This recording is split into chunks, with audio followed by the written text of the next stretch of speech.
출애굽기 탈출하기 오전 전도사입니다.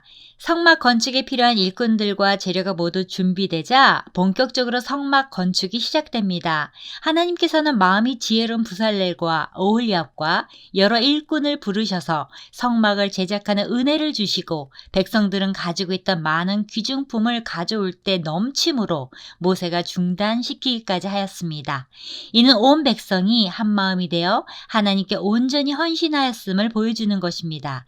그리고 8절부터 38절까지 말씀은 성막의 지붕 역할인 휘장과 성소의 벽면인 널판, 은받침, 띠, 성소와 지성소의 칸막이 휘장과 출입문 등의 제작을 순조롭게 진행해 갔습니다. 그 중에서 성경은 성막을 만들고 세우는 것에 대해 여러 가지를 말하고 있는데요. 아주 중요한 것이 바로 성막의 골격을 이루는 널판입니다. 이것은 대충 지나갈 수 있는 것이 아닙니다. 널판이 없으면 성막을 세울 수가 없으므로 그렇습니다. 성막을 영적인 의미로 해석한다면 널판은 그 모든 것의 기초가 된다고 할 수 있습니다. 이 성소를 지탱하고 있는 성막의 벽은 성막 울타리 벽을 말하는 것이 아닌 엄밀하게 성서의 벽입니다. 성소를 세우고 지탱하게 만들어주는 기둥들입니다. 이에 대해 기본적인 의미들을 살펴보고 이후에 성막의 벽이 우리에게 주는 교훈이 무엇인지를 살펴보고자 합니다. 그가 또 조각목으로 성막에 세울 널판들을 만들었으니 각 판의 길이는 10규빗, 너비는 1규빗 반이며 널판의 재료는 무엇입니까? 하나님께서는 성막을 지을 때 출애굽기 26장 15절에 너는 조각목으로 성막을 위하여 널판을 만들어 세우되 라고 계시했습니다. 그리고 오늘 20절에 조각목으로 성막에 세울 널판들을 만들었습니다. 성막의 본체를 이루는 널판을 만들어 세우고 그것에 휘장을 지면 성막이 됩니다. 이 기둥은 성막의 다른 도구들처럼 조각목으로 만들었습니다. 성막의 남쪽과 북쪽 벽을 각각 20개의 기둥을 이어 만들었습니다.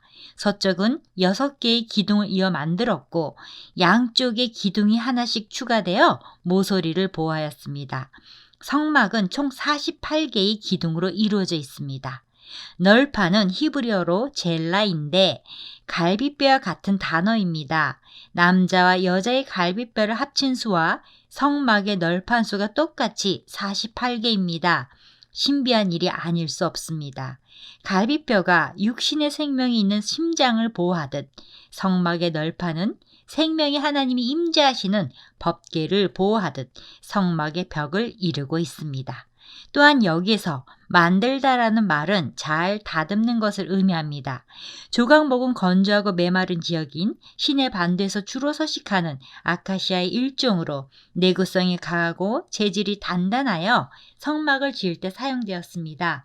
조각목은 메마른 광야에서 자라기 때문에 곱게 자라지 않고 삐뚤삐뚤하게 자라는 나무입니다. 그래서 널판을 만들기 위해서는 잘 다듬어야 합니다. 조각목과 같은 우리 성도들도 주님의 형상으로 잘 다듬어져야 합니다. 널판의 크기는 어떠한가요? 길이는 10규빗, 너비는 1규빗 반입니다. 널판 한 개의 길이가 4.5m로 상당히 높습니다. 생각해보면 이 긴 나무를 높이 세워서 이동식 건물을 만들어야 합니다. 이 나무 널판이 제대로 힘을 받아 서 있게 해야 하는데 그렇게 하려면 어떻게 해야 할까요? 넘어지지 않도록 기초 공사를 튼튼히 해야 합니다. 널판이 서로 넘어지지 않도록 잡아줄 뭔가들을 만들어야 합니다. 각 판에 두 촉이 있어 서로 연결하게 하였으니 성막의 모든 판이 그러하며 성막을 위하여 널판을 만들었으되 나무로는 남쪽의 널판이 20개라.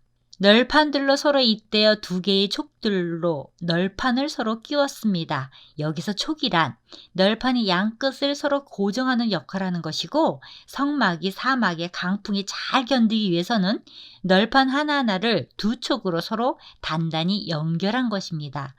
강풍에 잘 견디기 위해서는 널판 하나하나가 단단히 연결되어 있어야 합니다. 연결할 때 딱 맞아야 연결이 잘 되는 것처럼 공동체의 목적은 하나가 되기 위함입니다. 교회 안에는 다양한 종류의 사람들이 있습니다. 나이와 성별, 직업, 신분과 성격이 각기 다른 사람들이 함께 어울려 있는 곳이 교회입니다. 그래서 각자가 서로 자신의 고집과 생각만 옳다고 주장하면서 다른 사람을 비방하고 시기하면 절대로 교회는 하나가 될 수 없습니다. 예수 그리스도 안에서 연합할 줄 아는 사람이 성전의 재료로 쓰임받게 됩니다. 우리가 한 몸에 많은 지체를 가졌으나 모든 지체가 같은 기능을 가진 것이 아니니 이와 같이 우리 많은 사람이 그리스도 안에서 한 몸이 되어 서로 지체가 되었느니라. 널판의 받침은 무엇입니까? 그 20개 널판 밑에 은받침 40개를 만들었으되 곧 이 널판 밑에도 두 받침이 그 두 촉을 받게 하였고 저 널판 밑에도 두 받침이 그 두 촉을 받게 하였으며 각 기둥은 널판들을 세우는 데에 은받침으로 고정하게 지시하신 대로 만들었습니다. 여기에 은받침은 널판당 2개씩 사용됩니다.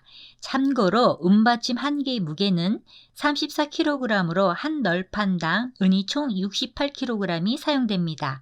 무거운 받침대가 무게중심을 잡아줌으로써 널판들은 견고하게 서 있을 수가 있었습니다.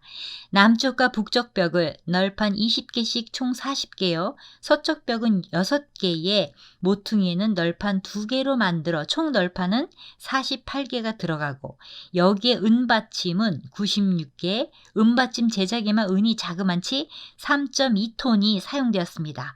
무거운 은받침은 널판을 고정해 성막이 흔들리지 않게 잡아줍니다. 따라서 은받침은 2가지 역할을 합니다. 하나는 널판이 넘어지지 않고 서게 만드는 역할을 한다는 것이고 다른 하나는 널판이 땅과 직접 닿지 않게 하는 것입니다. 말 그대로 받침입니다. 그런데 왜 그것을 은으로 만들까요? 성막 전체에 있어 은이 사용된 부분은 여기가 유일합니다. 다른 것은 다 금이나 노십니다. 오직 이 벽의 받침만 은을 사용합니다. 이것은 실용적인 이유도 있겠지만 더 중요한 것은 거기에 영적인 의미가 있다는 것입니다. 성경에서 금은 영광을 나타냅니다. 그래서 성막을 금으로 쌈으로 하나님의 영광이 가득한 그것이 예배임을 나타내는 것입니다. 그렇다면 은은 무엇을 나타냅니까? 성경적으로 볼 때 은은 인간적인 면에서 돈을 상징합니다. 그러나 영적인 면으로 보면 성경에서 주로 은은 대가를 지불하는 수단으로 사용되었습니다. 요셉은 은 20에 예수님은 은 30에 팔리셨습니다. 은은 값을 치르는 것을 의미하는데 은은 속전으로 쓰였기에 구속의 의미를 지닙니다. 예수님께서 우리 생명을 대신하여 자신의 피로 값비싼 희생을 치르셨고 그분의 희생 위에 교회가 세워지는 것입니다. 고린도전서 15장 58절에 말하기를 내 사랑하는 형제들아 견실하며 흔들리지 말고 라고 하였습니다. 신앙인은 하나님의 뜻 그 말씀 안에서 자기 정체성을 분명히 하고 흔들리지 말아야 합니다. 예수님은 마태복음에서 반석 위에 세운 집을 통하여 비유적으로 설명하셨습니다. 그러므로 누구든지 나의 이 말을 듣고 행하는 자는 그 집을 반석 위에 지은 지혜로운 사람 같으리니 비가 내리고 창수가 나고 바람이 불어 그 집에 부딪히되 무너지지 아니하나니 이는 주추를 반석 위에 놓은 까닭이요 나의 이 말을 듣고 행하지 아니하는 자는 그 집을 모래 위에 지은 어리석은 사람 같으리니 비가 내리고 창수가 나고 바람이 불어 그 집에 부딪힘에 무너져 그 무너짐이 심하니라. 이처럼 우리의 신앙도 신비주의나 감정적인 면에서 시작할 것이 아니고 하나님의 말씀 터 위에 우리의 신앙을 세울 때 흔들리지 아니하고 견고한 신앙이 될 수 있습니다. 무거운 은받침대가 무게중심을 잡아줌으로써 성막이 넘어지지 않고 서 있듯이 우리 신앙의 중심이 은 30에 팔리신 예수님의 십자가 보혈의 은혜에 기초할 때 흔들리지 않는 믿음을 갖게 됩니다. 널판의 금띠는 무엇인가요? 그가 또 조각목으로 띠를 만들었으니 곧 성막 이쪽 널판을 위하여 5개요. 성막 저쪽 널판을 위하여 5개요. 성막 뒤 곧 서쪽 널판을 위하여 5개며 그 중간 띠를 만들되 널판 중간 이 끝에서 저 끝에 미치게 하였으며 그 널판들을 금으로 싸고 그 널판에 띠를 꿰 금 고리를 만들고 그 띠도 금으로 쌌더라. 기둥을 연결하여 튼튼하게 고정하기 위해 긴 장대 모양의 띠를 만들었습니다. 성막에 막힌 세 면에 5개씩 총 15개의 띠와 널판들의 가운데 끼울 중간 띠를 만들어 사용했습니다. 이렇게 만든 기둥들은 가벼웠지만 강하고 성막을 덮는 휘장들을 지탱해 줄 만한 뼈대가 되었습니다. 그리고 널판과 띠를 모두 금으로 쌌습니다. 성전의 재료로 쓰임받는 것은 모두 금과 같이 귀중하다는 것을 강조하기 위해서입니다. 얼마나 귀하면 금으로 싸라고 했을까요? 여기서 금은 믿음을 상징합니다. 버림받은 조각목과 같은 인간은 믿음을 상징하는 금으로 입혀져야 구원받는다는 의미입니다. 그리고 성소는 그런 사람들로 둘러싸여 있는 하나님의 나라입니다. 버림받은 인간은 믿음으로 쌓여 믿음 위에 서 있어야 하지만 서로서로 믿음으로 연결되어야 합니다. 금띠는 믿음의 띠를 의미합니다. 널판은 조각목으로 만들었지만 눈에 보이는 것은 오직 금과 은밖에 없습니다. 우리가 세상에 있을 때는 제각각의 모습이었지만 구속의 은총 가운데 하나님의 집인 교회를 이루었을 때는 믿음의 모습만이 보여야 합니다. 35절부터 38절은 성소와 지성소의 입구에 쳐질 휘장에 대한 규례에 대해 자세하게 설명하고 있습니다. 휘장은 성소문을 위하여 만들었습니다. 그가 또 청색, 자색, 홍색 실과 가늘게 꼰 배실로 휘장을 짜고 그 위에 그룹들을 정교하게 수놓고 조각목으로 4기둥을 만들어 금으로 쌌으며 그 갈고리는 금으로 기둥의 4받침은 은으로 부어 만들었으며 청색, 자색, 홍색 실과 가늘게 꼰 배실로 수놓아 장막문을 위하여 휘장을 만들고 휘장문의 기둥 5과 그 갈고리를 만들고 기둥머리와 그 가름대를 금으로 쌌으며 그 5받침은 노시였더라. 성소의 문과 지성소의 휘장 사이에는 차이점이 있습니다. 둘 다 휘장이었지만 이 둘을 구별하기 위해서 보통 성소의 커튼은 문이라 부르고 지성소의 커튼은 휘장이라고 부릅니다. 먼저 성소로 들어가는 문에는 그룹들이 수놓아져 있지 않았지만 지성소로 들어가는 휘장에는 그룹들이 수놓아져 있습니다. 우리가 이미 성막의 덮개 부분에서 살펴보았듯이 그룹은 천사로 하나님의 거룩성에 대한 보호의 상징입니다.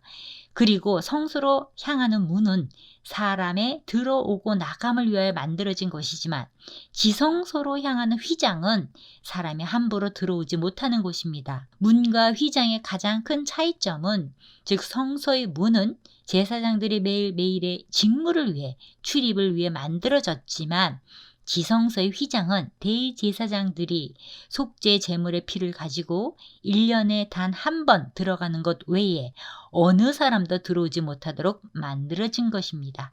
휘장은 성소와 지성소를 구분하는 것으로 히브리서 기자는 예수 그리스도의 육체라고 했습니다. 예수께서 십자가에서 운명하실 때 휘장이 찢어져 성소와 지성소의 구별이 없어졌으므로 누구든지 예수의 피를 힘입어 담대히 지성소에 들어갈 수 있게 된 것입니다. 이로써 대제사장만이 하나님을 만날 수 있었던 구약시대의 율법이 지금은 예수로 말미암아 하나님을 1대1로 대면할 수 있도록 마련된 것입니다. 성소의 출입문에 설치한 휘장과 성소와 지성소를 구분한 휘장의 또 다른 점은 문은 노수로 된 기초 위에 5개의 기둥을 세우고 반면 휘장은 은으로 된 기초 위에 4개의 기둥을 세워 놓았습니다. 마무리합니다. 성막의 전체적인 구조는 고정식으로 만들지 않았습니다. 성막을 다른 곳으로 옮길 때 운반이 쉽고 재조립하기 쉽도록 제작되었습니다. 성막이 언제든지 이동할 수 있어야 하기 때문입니다. 이렇게 고정되지 않은 널판들과 받침대, 띠 등 각각의 재료가 긴밀하게 연결되어 견고하고 단단한 성막이 됩니다. 널판을 연결하는 띠는 교회를 이루는 성도들을 하나로 연결하여 하나 되게 하는 예수 그리스도의 사역을 의미합니다. 이처럼 교회의 성도인 우리가 각각의 재료가 되어 하나로 연합해야 합니다. 성소의 벽은 하나의 널판으로만 된 것이 아닌 예수 그리스도의 대속을 상징하는 은받침 위에 수많은 널판이 끼어지게 되고 그 널판들은 서로 어깨를 마주대며 세워진 것입니다. 즉 교회는 예수 그리스도를 주로 고백하는 한 사람만으로 세워진 것이 아닌 여러 지체의 연합으로 세워진다는 것입니다. 그리고 그 널판을 지탱하도록 금으로 만든 띠를 달았습니다. 이 띠의 기능은 널판과 널판 사이 그 틈새를 막아 성소의 벽을 더욱 견고히 유지해 주는 것입니다. 예수 그리스도의 대속이라는 은받침 위에 세워진 널판들은 그리스도의 몸인 교회로 그 교회의 지체인 성도들을 상징합니다. 마치 널판들이 서로 견고하게 마주대며 세워지고 틈새가 생겨서 벌어지고 변형될 것을 막기 위해 금띠로 단단히 연결하는 것처럼 교회는 연합으로 세워지고 유지되는 공동체입니다. 골로새서 2장 19절을 보시면 온몸이 머리로 말미암아 마디와 힘줄로 공급함을 받고 연합하여 하나님이 자라게 하심으로 자라느니라 기록합니다. 교회의 틈이 발생하는 것은 곧 마귀에게 빌미를 제공하는 것입니다. 이런 의미에서 에베소서 4장 27절은 마귀에게 틈을 주지 말라라고 하십니다. 아주 촘촘하게 성도 간의 연합이 되어 조금의 틈도 빌미도 주지 않고 견고하게 연합해야 어떤 원수의 공격에도 흔들림이 없는 견고한 교회로 세워져 가야 합니다. 샬롬.